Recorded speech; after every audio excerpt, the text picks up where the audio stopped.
City administration has been able to whittle down what has been a record high proposed tax increase.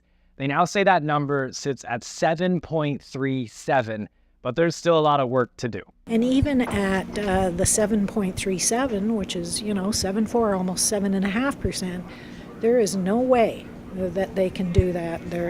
People are very, very nervous in terms of what the levy's going to be this year. Councillor Joanne Gignac leaning into the work, leading one of 3 budget committees of council, trying to cut down what was originally a 12.9% tax hike. That number included nearly $8 million in new money, requests from city departments for service enhancements. Most of those ideas, which have not been made public yet, are now effectively off the table after a senior administrative review. We always look to improve services, but of course that comes at a cost.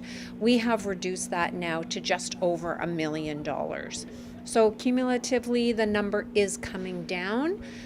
We'd like to continue to do our review and continue to drop this even further. Cutting back new spending is part of the story. The other, increasing user fees, swimming lessons, building permits, facility rentals, all that being looked at to make sure what's charged covers the costs and that the price is in line with comparable cities. Those fees are also likely to rise by about 3% to match with inflation. We don't want to put us out of the market where it has the opposite effect. And if you increase a fee, then maybe residents won't want to use the service anymore.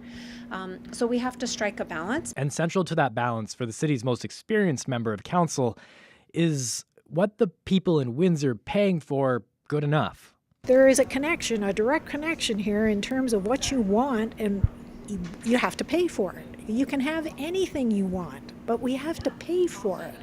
And so a great deal of the annual budget is contractual obligations. We offer services. So what are you willing to cut back a little bit on? Or, are you saying just raise the taxes as high as you want because I want more? That's the bottom line. The budget needs to be finished by Mayor Drew Dilkens before February. His promise is to keep tax increases at or below the rate of inflation. Even this new number is about twice that.